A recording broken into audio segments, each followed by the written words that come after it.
श्री शिवाय नमस्तुभ्यम, श्री शिवाय नमस्तुभ्यम, श्री शिवाय नमस्तुभ्यम, श्री शिवाय नमस्तुभ्यम। हर हर महादेव। काल हर दुखर दारिधर कष्टहर, हर हर महादेव। शंभु शंभु शंभु। आज दिनांक 19 अगस्त 2024, दिन सोमवार, इस श्रावण मास का 5वां सोमवार, आखिरी सोमवार। और आज ही सोमवार के साथ आज राखी रक्षा पूर्णिमा, श्रावण पूर्णिमा।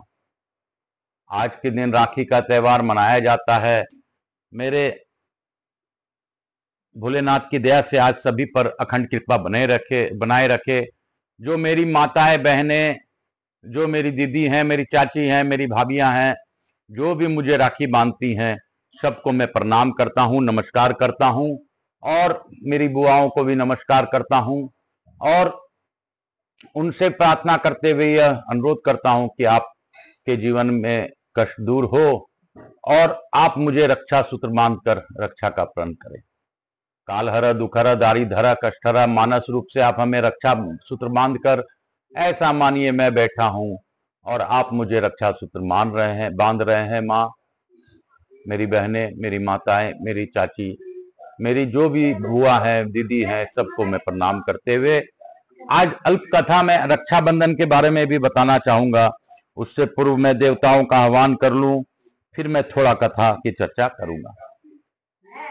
प्रथम पूज्य देव गणपति गणेश जी महाराज, लक्ष्मी जी महारानी, रिद्धि सिद्धि शुभ लाभ, कुबेर जी महाराज से अनुरोध करता हूं कि आप इस कथा स्थल पर पधार कर अखंड कृपा बनाए रखें। मैं गणेश जी महाराज से अनुरोध करता हूं कि आवाज समझ देवी देवताओं को आने का मार्ग दें और हमारी भाषा उन तक नाद भाषा में परिवर्तन कर पहुंचाने का कष्ट प्रदान करें। हे भोलेनाथ, हे बाबा, हे शंभो, आप ही मुझसे इस कथा को सुन लीजिए, सुना लीजिए और करवा लीजिए। हे बाबा, आप मैया पार्वती के साथ गौर बिंदोरा का आसन ग्रहण कीजिए। हे गणपति गणेश जी महाराज, आप अपनी अखंड कृपा बनाए रखिए। मैं हनुमान जी महाराज और मेरे भोलेनाथ, नंदी जी, सभी को प्रणाम करते हुए, कार्तिकेय जी, स्कंद देव कुमार को भी प्रणाम करते हुए उनसे आह्वान करता हूं, उनसे अनुरोध करता हूं, इस कथा स्थल पर पधार कर इस स्कंद महापुराण की कथा का श्रवण कर हमें सभी लोगों को आशीर्वाद प्रदान कर दीजिए। हे बाबा, मुझसे कोई भी भूल हो रही हो, किसी प्रकार का अगर गलती हो रहा हो तो मुझे क्षमा कर दीजिए। मैं आकाश राजगढ़िया बंसल गोतुत्पन्नम उमा शंकर नारायणी देवी कांता राजगढ़िया का पुत्र, आचार्य संगीत कृष्ण जी महाराज सांवरिया बाबा का शिष्य और मेरे गुरुदेव से आज्ञा लेकर इस रक्षा सूत्र के लिए मैं गुरुदेव से भी वंदन करते हुए अनुरोध करता हूं कि मुझे पर अपनी अखंड कृपा बनाते हुए रक्षा का आशीर्वाद प्रदान करें। मैं बाबा भोलेनाथ के समक्ष यह प्रार्थना करता हूं कि बाबा 18 महापुराण आप ही मुझसे करा लीजिए, सुन लीजिए, सुना लीजिए और भावपूर्वक कथा हो ऐसा आशीर्वाद प्रदान करें। मैं पंडित प्रदीप जी मिश्रा जी को भी धन्यवाद देता हूं कि उन्होंने इस कथा स्थल पर मुझे कथाओं की ओर प्रेरित किया और बाबा ने मुझे कथाएं करने का आशीर्वाद प्रदान किया। मैं उनसे प्रार्थना पूर्वक निवेदन करते हुए और उनको अनुरोध करते हुए उनको धन्यवाद बार बार देता हूं। मैं कोई भी भूल ना हो इसलिए प्रयास करते रहता हूं। हे बाबा, आप मुझ पर अपनी अखंड कृपा बनाए रखिए। हे बाबा, मेरे मन बुद्धि को अच्छे विचार दीजिए और सभी का कष्टों का निवारण कर दीजिए। जो भी इस कथा का ऑनलाइन श्रवण करे उन पर कृपा बनाए रखिए। जो इस कथा का सब्सक्राइबर बने उनके सब कष्टों का धीरे धीरे निवारण कर दीजिए। हे महादेव, मुझसे कोई भी गलती होती हो तो आप बच्चा समझकर माफ कर दीजिए। काल हर दुखहर दारिधर कष्टहर, हर हर महादेव।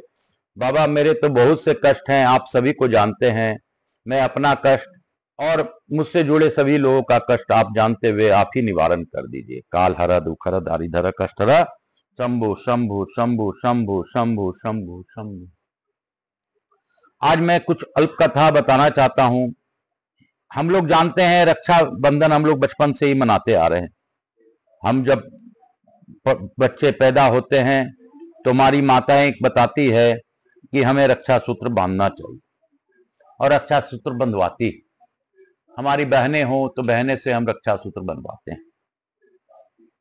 रक्षाबंधन के बारे में तो ऐसे तो अनेकों कथाएं हैं, कोई कुछ कोई कुछ कोई कुछ, लेकिन एक कथा, एक काल्पांत में वेदों का ज्ञान लुप्त हो गया था। मधु और केटब नाम के राक्षसों ने ब्रह्मा जी से वेदों को छीन लिया और रसातल में छिप गए।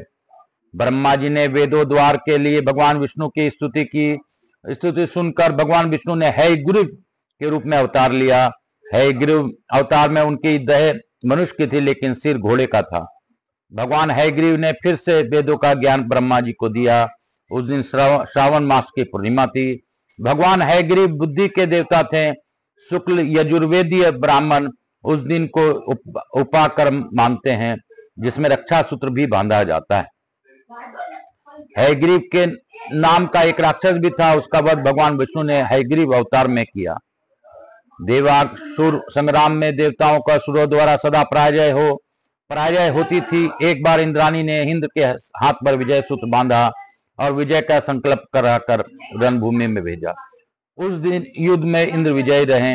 राजा बलि का सारा साम्राज्य भगवान विष्णु ने वामन अवतार के रूप में दान में प्राप्त कर लिया था और सिर्फ पताल लोक ही उसके पास वापस दिया। अपनी भक्ति से राजा बलि ने विष्णु को वश में करके उन्हें अपने पताल लोक में महल में ही रहने को बाध्य कर दिया। लक्ष्मी जी ने बड़ी चतुरता से राजा बलि को रक्षा सूत्र बांधकर एक वचन लिया और विष्णु जी को वहां से छुड़ा लाई। तब से रक्षा सूत्र बांधते समय येन बुद्धो बलि राजा दानविंद्रो महाबल तेन तवाम बुद्धि नामामी रक्षे माचल मंत्र का पाठ करते हैं। महाभारत में शिशुपाल वध के समय भगवान श्री कृष्ण की अंगुली में चोट लग गई थी और रक्त बहने लगा। तब द्रौपदी वहीं खड़ी थी। उसने अपने साड़ी को एक पल्लू फाड़कर भगवान श्री कृष्ण की अंगुली में एक पट्टी बांध दी। चीरहरण के समय भगवान श्री कृष्ण ने द्रौपदी की लाश की रक्षा की। महाभारत के युद्ध में यह रक्षा सूत्र माता कुंती ने अपने पोते अभिमन्यु को बांधा था। जब तक यह रक्षा सूत्र अभिमन्यु के हाथ में बंधा था तब तक उसकी रक्षा हुई। रक्षा सूत्र टूटने पर ही अभिमन्यु की मृत्यु हुई। मध्यकाल में विदेशी आक्रांताओं द्वारा हिंदू नारियों पर अधिक अमानवीय कुरुतम अत्याचार होने लगे थे। तब से महिलाएं और भाइयों की राखी बांधकर अपनी रक्षा का वचन लेने लगी। तब से रक्षा सूत्र बांधकर रक्षाबंधन मनाने की यह परंपरा चली पड़ी। भारत के प्रथम स्वतंत्रता संग्राम में पेशवा नाना साहब और रानी लक्ष्मीबाई के मध्य राखी का ही बंधन था। रानी लक्ष्मीबाई ने पेशवा को रक्षा सूत्र भिजवाकर यह वचन लिया था कि ब्रह्मव्रत को अंग्रेजों से स्वतंत्र कराएंगे। बंग विभाजन के विरोध में रविन्द्रनाथ टैगोर की प्रेरणा से बंगाल के अधिकांश लोगों ने एक दूसरे को रक्षा सूत्र बांधकर एकजुट रहने का संदेश दिया।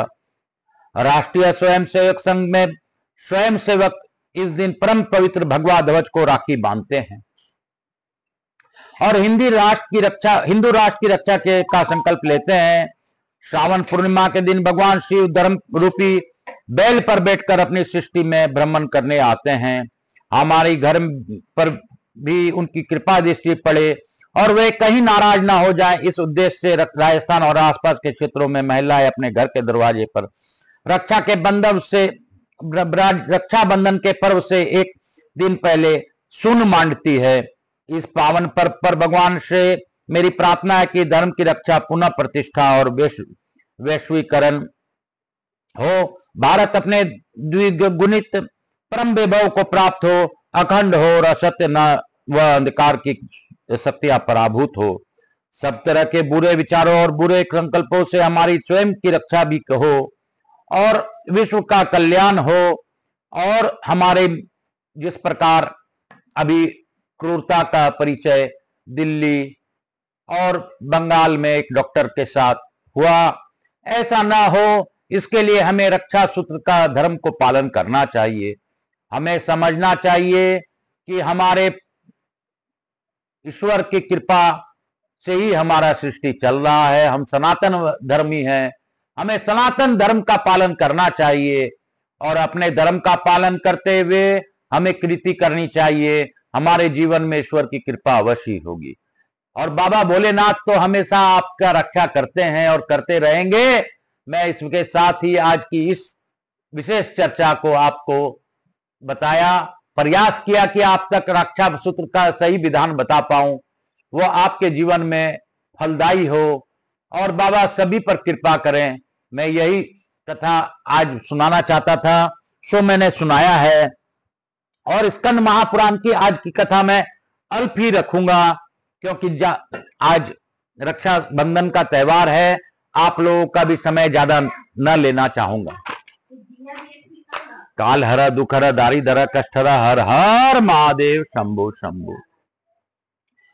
कल हम लोग ने जाना था कि जो मनुष्य सब पापों का नाश करने वाला इस इतिहास का वर्णन करता है, वह वाजपेयी यज्ञ का फल प्राप्त पाता है, उसे सनातन विष्णु लोक की प्राप्ति होती है। बोलो काशी काशी शिव काशी मोक्ष नगरी काशी की जय, हर हर महादेव। अभी श्रावण मास का आखिरी दिन है और अभी पुरुषोत्तम माह भी चल रहा है।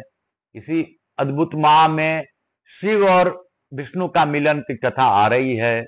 यह विष्णु की कथा हमारे जीवन में सभी का कार्य पूर्ण करे, भगवान विष्णु सभी की रक्षा करे, ऐसा विधान के साथ आज की कथा हम लोग आगे की ओर ले जाएंगे। बोलो काशी काशी शिव काशी मोक्ष नगरी काशी की जय।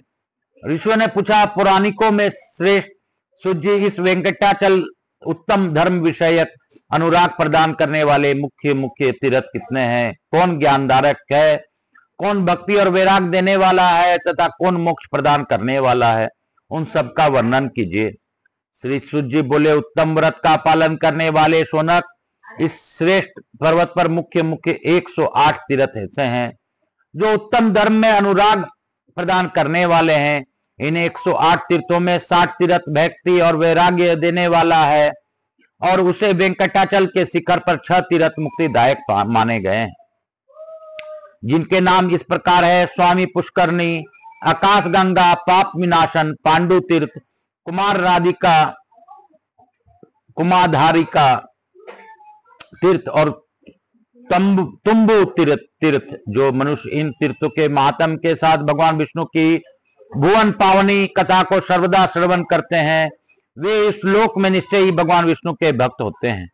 संपूर्ण भुवनों को पवित्र करने वाले श्री विष्णु कथा को सर्वदा श्रवण करने में यदि कोई समर्थ न हो तो 2 घड़ी, 1 घड़ी अथवा 1 क्षण भी जो भक्ति पूर्वक इसे श्रवण कर लेता है, उसकी कभी दुर्गति नहीं होती। संपूर्ण यज्ञों और सब प्रकार के दानों से जो फल प्राप्त होता है, वही फल मनुष्य को एक बार पुराण कथा का श्रवण करने से प्राप्त कर लेता है। पुराण का श्रवण और भगवान विष्णु के नामों का कीर्तन, ये 2 ही मनुष्य के पुण्य रूपी वृक्ष के महान फल हैं। यदि कोई बड़ा प्रयत्न करके अमृत ही पी ले तो भी वह अकेला ही अजर अमर होता है, परंतु भगवान विष्णु का कथा रूप अमृत जो समस्त कुल को ही अजर अमर बना देता है। पुराण का जानने वाला विद्वान बालक, युवा, वृद्ध, दरिद्र अथवा दुर्भाग्य युक्त ही क्यों न हो, वह पुण्यात्मा पुरुषों द्वारा सदैव वंदनीय और पूजनीय होता है। पुराण वेता ब्राह्मण जब कथा कहने के लिए व्यास आसन पर बैठ जाए, तब प्रसंग की समाप्ति होने तक वह किसी को प्रणाम न करे। जहां खोटे मनुष्य रहते हो, जो स्थान हिंसक जंतुओं से घिरा हो तथा जिसे घर में जुआ खेला जाता हो, वहां विद्वान पुरुष पवित्र कथा न कहे। जो उत्तम ग्राम हो, जहां अच्छे लोग बसते हो, जो उत्तम क्षेत्र पवित्र देवालय अथवा नदी का पवित्र तट हो, वही विद्वान पुरुष पवित्र कथा बाचे। जो श्रद्धा और भक्ति से युक्त हो, अनेक कार्यों में जिनका मन न लगा हो तथा जो मौन पवित्र और शांत भाव से सुनते हो, ऐसे श्रोता पुण्य के भागी होते हैं। जो अधम मनुष्य बिना भक्ति भाव के पवित्र कथा सुनते हैं, उनको पुण्य फल की प्राप्ति नहीं होती। जो पान चबाते हुए भगवान की पवित्र कथा सुनते हैं, वे नरक में पड़ते हैं। जो पाखंडी ऊंचे आसन पर बैठकर कथा सुनते हैं, वे नरकों को भोग कर अंत में कौवे होते हैं। जो विरासन नामक लगाकर अथवा सिंहासन पर बैठकर भगवान की कथा सुनते हैं, वे टेढ़े मेढ़े वृक्ष होते हैं। जो प्रणाम न करके कथा सुनते हैं, वे वृक्ष होते हैं। और जो स्वस्थ होकर भी सोकर कथा सुनते हैं, वे अजगर होते हैं। जो वक्ता के समान आसन पर बैठकर कथा सुनते हैं, वह पाप का भागी होकर नरक में पड़ता है। जो पुराण के ज्ञाता विद्वान को की तथा सब पापों का नाश करने वाली उत्तम कथा की निंदा करते हैं वे कुत्ते होते हैं, तथा कथा बाची जाती हो उस समय जो दुष्टा पूर्वक उत्तर प्रत्युत्तर करे वे गधे होते हैं, तथा उसके बाद गिरगिट की योनि में जन्म लेते हैं। जो कथा होते समय उसमें विघ्न डालते हैं वे करोड़ों वर्षों तक नरक भोग कर अंत में ग्राम सुकर होते हैं। जो नरश्रेष्ठ पुराण वेता विद्वान के बैठने के लिए कंबल, मृग चरम वस्त्र तथा चौकी देते हैं वे स्वर्गलोक में जाकर मनोवांछित भोगों को भोग कर ब्रह्मादि देवताओं के लोकों में स्थित होते हैं, निरामय पद को प्राप्त हो जाते हैं। जो पुराण को बैठने के लिए सूत और नया कपड़ा देते हैं वे प्रत्येक जन्म में भोगवान और ज्ञान संपन्न होते हैं। इस प्रकार वेंकटेचल के महात्म को सुनकर सब ऋषियों ने पौराणिकों में श्रेष्ठ सूत जी को यथा योग्य सम्मान करके अनुपम हर्ष प्राप्त किया। ऋषि बोले, सूत जी अब हम लोग कटा तीर्थ का महात्म सुनना चाहते हैं। सूत जी बोले, विप्रवरो कटा तीर्थ सब लोकों में प्रसिद्ध है, वह सब प्रकार की संपत्तियों को देने वाला, शुद्धता, सब पापों का नाश करने वाला है। उसमें दुष्स्वप्नों का नाश हो जाता है। वह महापातकों का नाश करने वाला, बड़े बड़े विघ्नों का निवारण करने वाला तथा मनुष्यों को परम शांति देने वाला। कथा तीर्थ स्मरण करने मात्र से सब पापों का संहार कर देता है। अतः केशवाय नमः, नारायणाय नमः, माधवाय नमः इन नामों से पृथक पृथक इस तीर्थ के जल का आचमन करे, अथवा तीनों नामों से एक ही बार उस तीर्थ को कल्याणप्रद जल का पान करे, अथवा भगवान वेंकटेश्वर के अष्टाक्षर मंत्र से भोग मोक्ष प्रदान करने वाले उक्त तीर्थ का जल पिए। पहले यह प्रार्थना करके कि तीर्थवर जन्मांतर में किए हुए मेरे पाप महापाप का शीघ्र नाश करो। इसके बाद मोक्ष मार्ग के एकमात्र साधन कटाह तीर्थ की जल का नित्य पान करें। स्वामी पुष्करणी तीर्थ का स्नान, वराह स्वामी का दर्शन और कटाह तीर्थ के जल का पान, ये तीनों बातें त्रिलोकी में दुर्लभ है। कटाह तीर्थ का यत्न पूर्वक सेवन करना चाहिए, क्योंकि उस तीर्थ का परम उत्तम जल पीकर पापी भी कृतार्थ हो जाते हैं। ब्राह्मणों, कटाह तीर्थ का मातम मैंने जैसे सुना है उसी प्रकार तुम्हें बताया है। अब मैं एक दिव्य पापनाशक कथा सुनाता हूं, तुम सब लोग सावधान होकर सुनो। द्वापर की बात है। कुंती के पुत्र पांचों पांडव परम बुद्धिमान राजा द्रुपद से उनकी पुत्री यागसेनी को लपाकर धृतराष्ट्र की आज्ञा से हस्तिनापुर में गए। वहां पितामह भीष्म तथा अंबिका नंदन धृतराष्ट्र के द्वारा सम्मानित होकर उन्होंने दुर्योधन आदि के साथ 5 वर्षों तक निवास किया। तदंतर भीष्म आदि के समझाने से महायशस्वी धृतराष्ट्र ने अपने कुल के सभी बड़े बूढ़ों के सामने और भगवान श्री कृष्ण के आगे पांडवों को सेवा से प्रसन्न हो उन्हें आधे राज के साथ खांडव प्रस्थ वर्तमान दिल्ली नामक नगर प्रदान किया। तब धृतराष्ट्र आदि कौरवों को अनुमति ले सब पांडव श्री कृष्ण के साथ खांडव प्रस्थ में चले गए। वहां विश्वकर्मा से सुरक्षित इंद्रप्रस्थ नामक पूर्व में रहते हुए भाइयों सहित युधिष्ठिर ने पृथ्वी का पालन किया। भगवान श्री कृष्ण के द्वारका चले जाने पर धर्म के जानने वाले कुंती पुत्रों ने नारद जी के उपदेश से द्रौपदी के विषय में यह प्रतिज्ञा की कि द्रौपदी क्रमशः एक वर्ष एक पांडव के घर में निवास करेगी। इस निर्णय के बाद जो दूसरे भाई के घर में रहती हुई पंचाल राजकुमारी द्रौपदी को देख लेगा उसे 1 वर्ष तक तीर्थ सेवन करना पड़ेगा। इस प्रकार प्रतिज्ञा करके वे पांडव आलस छोड़कर सामान्य लौकिक व्यवहारों में संलग्न हो समय व्यतीत करने लगे। तदंतर एक दिन उसे जनपद के निवासी ब्राह्मण ने राजा के आंगन में खड़े होकर कई बार पुकार लगाई, महाराज चोरों ने मेरे गाय चुरा ली। उसकी आवाज सुनकर अर्जुन वहां आए और ब्राह्मण को संतावना देकर अपने अस्त्र शस्त्र लाने के लिए सिद्धापूर्वक शस्त्रागार को गए। वहां उन्होंने द्रौपदी और राजा युधिष्ठिर को एक जगह बैठे देखा। इस विषय में की हुई प्रतिज्ञा को जानते हुए भी उन्होंने वहां से धनुष और बाण ले लिए और युद्ध में लुटेरों को मारकर ब्राह्मण की गाय लौटा दी। फिर उसे ले जाकर ब्राह्मण को आदर पूर्वक समर्पित कर दिया। तत्पश्चात अर्जुन ने धर्मनंदन युधिष्ठिर को सूचित किया कि मेरे द्वारा प्रतिज्ञा का उल्लंघन हुआ है, इसलिए मुझे तीर्थ यात्रा करनी चाहिए। अपने छोटे भाई की बात सुनकर सब धर्मज्ञों से श्रेष्ठ धर्मनंदन युधिष्ठिर ने आदर पूर्वक कहा, सुरवत तुमने ब्राह्मण और गाय के लिए ऐसा किया है, प्रजा की रक्षा करना राजा का कर्तव्य है। यदि उसके द्वारा चोरों की उपेक्षा हो जाए तो उसे ब्रह्म हत्या का पाप लगता है, और चोरों को दंड देने पर वह पुण्य भागी होता है। तुमने राजा और प्रजा दोनों के लिए जो हितकर कार्य किया है वही किया है, इसलिए तुम्हारे दोष नहीं है।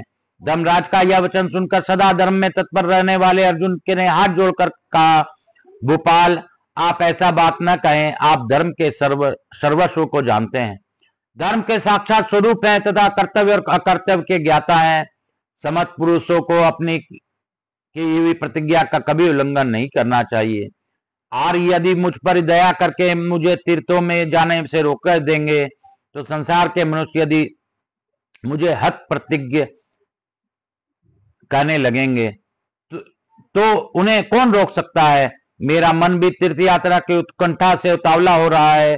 राजन नारद जी ने जो अनुशासन किया है वह हमारे लिए सर्वथा कर्तव्य है। अतः महाराज, तीर्थ यात्रा के लिए मैंने जो यह उद्योग किया है उसको आपको प्रसन्न होना चाहिए। स्वामी के सेवकों के प्रतिज्ञा का उन्हें द्वारा निर्वाह करवाना चाहिए। तब भाइयों की सलाह ले बहुत अच्छा कहकर युधिष्ठिर ने अर्जुन का अनुरोध किया, स्वीकार किया कर लिया। अर्जुन ने प्रणाम और विनय आदि के द्वारा अपने बड़े भाई को संतुष्ट किया। फिर यथा योग भीमसेन आदि बंधुओं से विदा ले ब्राह्मणों से स्वस्ति वचन कराकर अर्जुन ने वहां से यात्रा को राजकुमार अर्जुन ने पहले गंगा नदी के तट पर पहुंचकर उसी के किनारे किनारे निकटवर्ती मार्ग से जानते हुए हरिद्वार, प्रयाग और काशी आदि तीर्थ का सेवन किया, और अन्य तीर्थों का दर्शन करते हुए वे ऊंचे ऊंची तारंगों से लहराते हुए दक्षिण समुद्र तक जा पहुंचे। फिर परम पवित्र महानदी, प्रसिद्ध पुरुषोत्तम तीर्थ और सिंहाचल का दर्शन करके उन्होंने अपने को कृत माना। तत्पश्चात अर्जुन ने समस्त पातक समूह का विनाश करने के कारण अतिशय गौरव को प्राप्त हुई पुण्यमयी गोदावरी नदी का दर्शन किया। उसके जल से विधि पूर्वक स्नान करके वे मलापहा नदी के तट पर गए। उसके दर्शन से उन्हें बड़ी प्रसन्नता हुई। उसके बाद वे सारिताओं में श्रेष्ठ कृष्णवेदी नदी के समीप जा पहुंचे और भगवान शंकर के निवास स्थान श्री पर्वत का दर्शन किया। पिनाकिनी नदी के पार करके देवताओं और ऋषियों द्वारा सेवित वेंकटाचल पर्वत का दर्शन किया, जो भगवान नारायण का प्रिय निवास है। उसे पर्वत के शिखर पर स्थित संपूर्ण लोकों के एकमात्र स्वामी सुप्रसिद्ध भगवान श्री हरि को अर्जुन ने कल्याण की सिद्धि के लिए भक्ति पूर्वक पूजन किया। तदंतर महापर्वत वेंकटाचल के शिखर से उतरकर उन्होंने सिद्धि और मुनियों के समुदाय से सेवित स्वर्ण मुखरी नामक वाली नदी का दर्शन किया, जिसे मुनिवर अगस्त जी यहाँ ले आए थे। बोलो शंकर भगवान की जय, बोलो काशी विश्वनाथ की जय, काशी काशी शिव काशी मोक्ष नगरी काशी की जय। आज इस स्कंद महापुराण की इस कथा को मैं इस अध्याय के पुण्य के साथ यहीं पर विराम देता हूं। मैं अपने गुरु आज्ञा लेकर आज की कथा यहीं पर विराम देते हुए सभी को पुनः रक्षाबंधन की बधाई करता हूं। Happy Rakhi to all. और इसके साथ ही मैं आज हम लोग लघु आरती और विसर्जन इत्यादि कर फिर पुनः कल इस कथा की ओर मिलेंगे। काल हर दुख हर दारिधर कष्ट हर हर हर महादेव शंभो शंभो। हे बम भोला बोल बम का नारा है, बाबा एक सहारा है। बोलो बम नाच के बम गा के बम बोल बम। हे बोलो बम नाच के बम गा के बम बोल बम। बोल बम्मा बोलो बम, बोल बहनी बोलो बम, बोल बम। कपूर गौरम करुणावतारम संसार सारम भुजगेंद्रहारम सदा वसंतम हृदयारविंदे भवम भवानी सहितम नमामि। श्री राम जय जय राम। श्री राम जय जय राम। यहाँ के स्थान देवता वास्तु देवता ग्राम देवता शिष्पाल देवता समस्त देवी देवता जो नमो नमः। गणेश जी महाराज, लक्ष्मी जी महाराज, रिद्धि सिद्धि शुभ लाभ।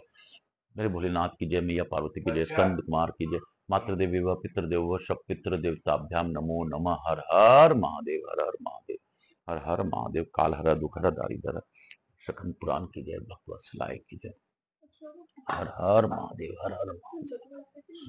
काल हर दुख हर दारिद्र कष्ट हर हर महादेव, हर हर महादेव। लास्ट में डाल, पहले दिखा लो मंदिर को। हर हर महादेव, हर हर महादेव। श्री शिवाय नमस्तुभ्यम, हर हर महादेव। श्री शिवाय नमस्तुभ्यम, श्री शिवाय नमस्तुभ्यम, हर हर महादेव। शीतलीकरण अहम कर्षयत, हर हर महादेव। समस्त देवी देवताभ्यो नमो नमः, ग्राम देवताभ्यो नमो नमः, क्षेत्रपाल देवताभ्यो नमो नमः, समस्त देवी देवताभ्यो नमः, माता देवी व पितृ देवो व सपितृ देवताभ्याम नमो नमः, हर हर महादेव, हर हर महादेव। काल हर दुख हर शंभु शंभु शंभु। मैं प्रथम पूज्य देव गणपति गणेश जी महाराज, लक्ष्मी जी महारानी, रिद्धि सिद्धि जी और शुभ लाभ और कुबेर जी महाराज से अनुरोध करता हूं कि हमारे यहाँ रहकर अखंड कृपा बनाए रखें। आवाज समस्त देवी देवताओं से अनुरोध करता हूं कि आप हमें सभी लोगों को आशीर्वाद प्रदान कर अपने स्थान को गमन करें, पुनः बुलाने पर पधार कर आशीर्वाद प्रदान करें। मैं अपने भोलेनाथ और मैया पार्वती को भी धन्यवाद देता हूं कि उन्होंने गौर पिंदोरा के रूप में इस कथा का श्रवण किया और भावपूर्वक अद्भुत कथा आज हम लोगों से करवाई। रक्षा के सूत्र का विधान बताया, रक्षा के कथाओं का विधान बताया। ऐसा बाबा का इच्छा से ही हम कर पा रहे हैं। और किस प्रकार राजा बलि के द्वारा लक्ष्मी जी ने विष्णु को प्राप्त किया था और कैसे बलि की जिस प्रकार रक्षा करने का विधान दिया था, उसी प्रकार हम लोगों को ब्राह्मण देवता के द्वारा रक्षा सूत्र बांधा जाता है। इत्यादि कई सी बातें आज हम लोगों ने जानी और स्कंद महापुराण के अद्भुत महात्म्य को भी सुना। इसके लिए बाबा सभी पर कृपा बनाए रखें और अखंड कृपा बनाते हुए सभी सब्सक्राइबरों पर मेरा बार बार अनुरोध है, पुनः अनुरोध है कि आप लोग ज्यादा से ज्यादा लोगों को जोड़ें और खुद भी जुड़ें और सब्सक्राइब कीजिए, सब्सक्राइब करवाइए। काल हरा दुख हरा दारी धरा कष्ट हरा। बाबा सबकी अखंड कृपा बनाए रखें। हर हर 2024 सबके लिए मंगलमय हो। काल हरा 2024 और 25 सभी के लिए मंगलमय हो, ऐसा प्रार्थना के साथ इस कथा को यहीं पे विराम देता हूँ। काल हरा दुख हरा दारी धरा कष्ट हरा। हर हर महादेव।